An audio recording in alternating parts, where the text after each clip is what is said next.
bienvenue dans l'émission Choose Social TV, l'émission qui donne des couleurs au S de la RSE. Et j'accueille aujourd'hui, j'en suis très heureux, Arnaud Bouvier. Arnaud, tu es président, mais aussi professeur de l'école Luxury Hotel School. Oui. Bienvenue, Merci beaucoup. merci d'être là avec nous.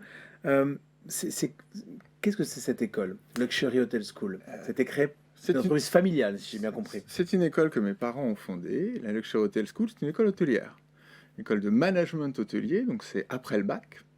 Et nous avons la particularité et la chance d'être spécialisés dans le luxe.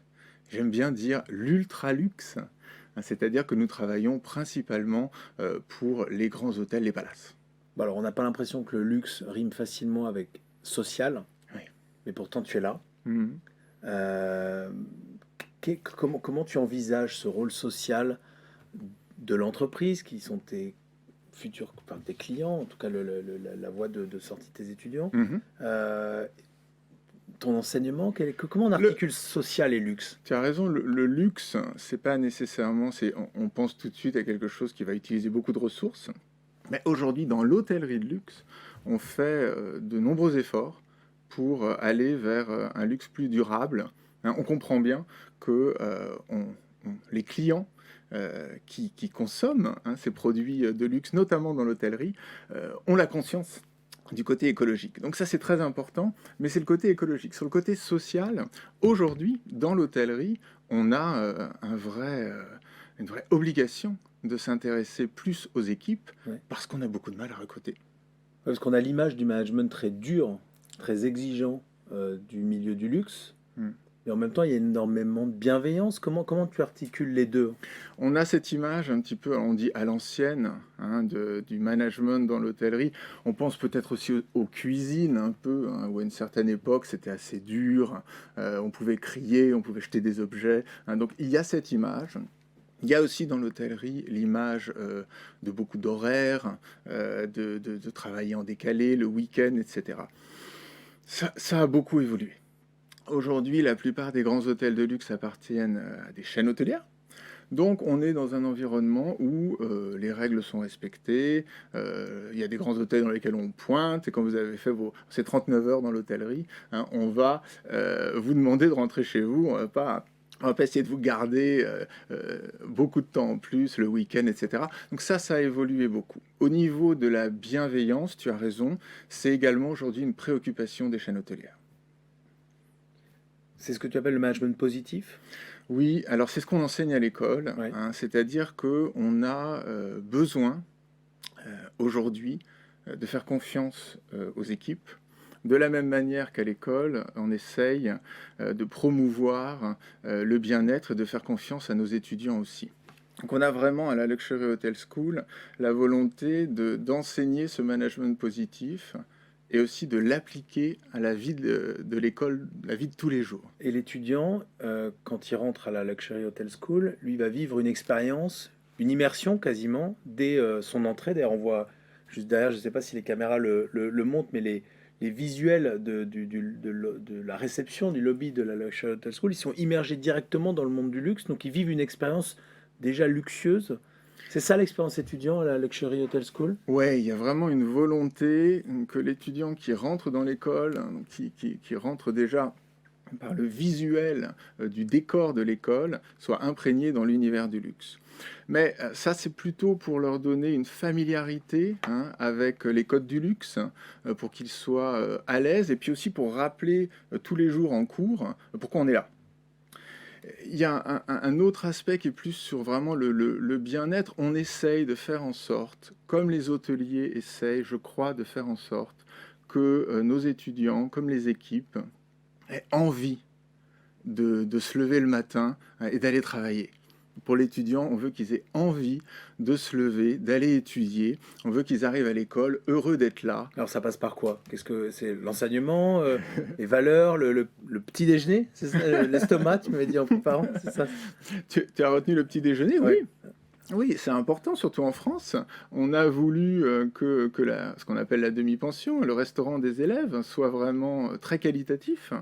Hein, en France, il faut satisfaire les estomacs et vous n'avez pas de problème avec les équipes. Donc on sert le petit déjeuner, on sert le déjeuner, on sert le goûter, hein, c'est de très bonne qualité, on a un vrai effort sur ce point. En plus d'un décor très joli, on a également beaucoup de loisirs. On va avoir des consoles de jeux, on a les grands écrans avec les Switch, on a un billard, donc on essaie vraiment de faire en sorte que l'étudiant puisse vivre de bons moments à l'école, en plus de bons moments en cours. Ça, il vit comme s'il était un futur client de l'établissement dans lequel il va travailler ensuite. Oui, alors c'est vrai que c'est compliqué parce que à la fois on les prépare à travailler dans Oui, un faut quand même hôtel. parce qu'il travaille un moment quand même, pas. Oui, c'est souvent ce qu'on nous dit parce que quand les étudiants arrivent, donc c'est après le bac. Ouais. Les étudiants arrivent après le bac, la première semaine, qui est la semaine d'intégration, alors c'est que des séminaires super cool, super zen, sur la communication, on leur apprend à respirer, etc. Il y a des déjeuners, il y a des fêtes, on fait une croisière sur la Seine, on fait un petit peu la fête, ensuite on les emmène une semaine dans le sud de la France, on va faire une régate, etc. Et à un moment, les parents, les étudiants disent, mais Ouais. à quel moment est-ce qu'on commence à étudier?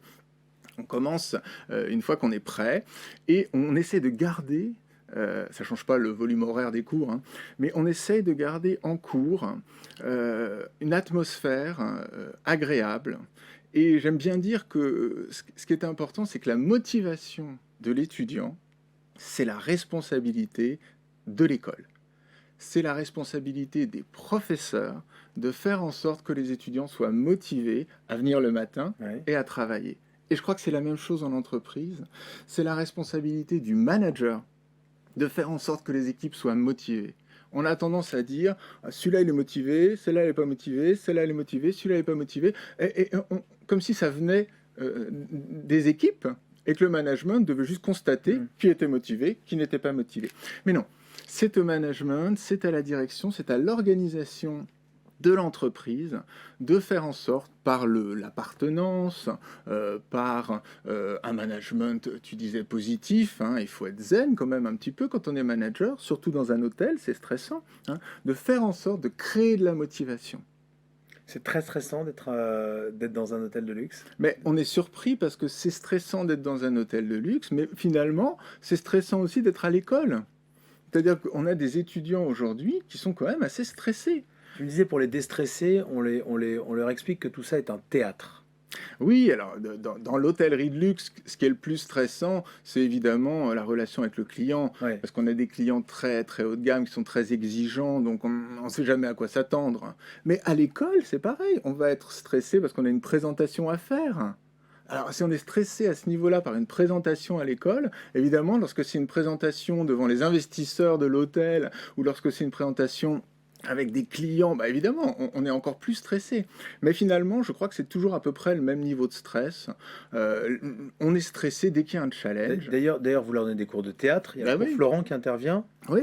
chez vous, des cours de méditation, Alors, on des cours de essaie, communication verbale, non verbale, paraverbale. ouais, on essaye de leur donner les outils. Ouais. Mais au fond, il faut aussi qu'ils réalisent, comme encore une fois les équipes en entreprise, hein, qui réalisent que s'il y a une erreur, s'il y a un problème, alors le management, la direction, et là, c'est la direction de l'école, est là en support, en soutien. C'est ça la bienveillance.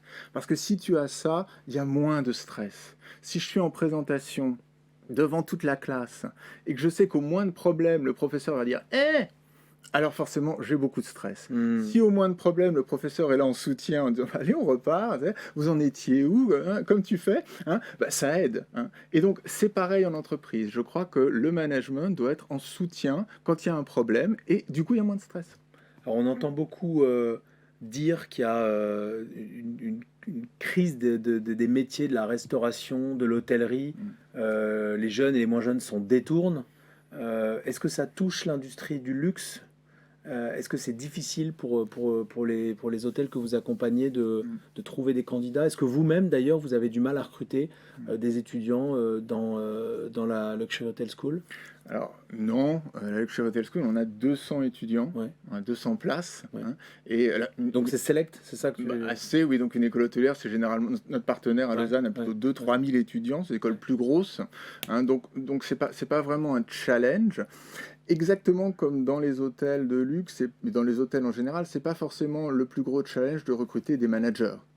C'est ce que nous formons. C'est quoi? C'est les garder? C'est les opérationnels qui sont difficiles à recruter. D'accord. Hein, c'est des réceptionnistes, des femmes de chambre, des serveurs. Hein, c'est ça qui est le plus Et difficile. pourquoi? Ils sont mal payés? Ils sont. C'est quoi? Il y a beaucoup d'heures. Hein, les salaires sont pas sont pas comparables à certains secteurs, mais ils sont pas catastrophiques. Lorsqu'on fait de la recherche et qu'on regarde quelle est la première raison pour laquelle on quitte son hôtel, c'est le traitement par les supérieurs. D'accord. C'est le management. Alors que tu me disais qu'il était quand même en train d'évoluer vers un management plus positif. Ça évolue.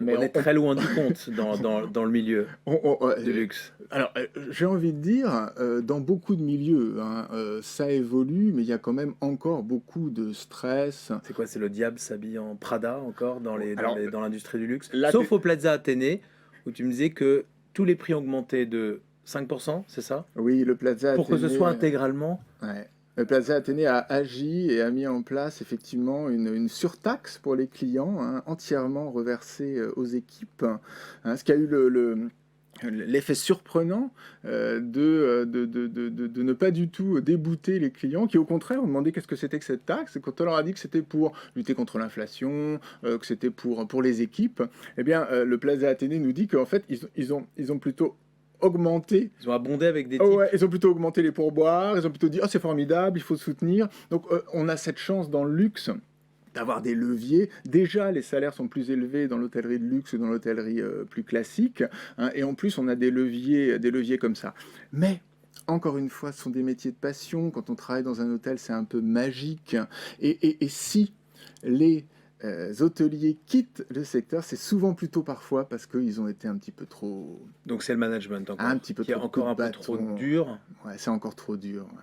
Donc les générations d'étudiants que vous êtes en train de former à devenir les futurs managers de l'industrie du luxe, on peut imaginer qu'ils seront plus dans la confiance, ouais. Ils vont être plus dans le coaching, à expliquer, plus tolérants, moins personnel, une relation personnelle, mais pas des fois dans l'hôtellerie, on va faire des petites piques un peu, toi t'es pas bien rapide ou quoi, tout ça il faut arrêter, il faut être beaucoup plus dans le partage, dans l'explication, et puis aussi encore une fois, faut pas avoir peur des problèmes.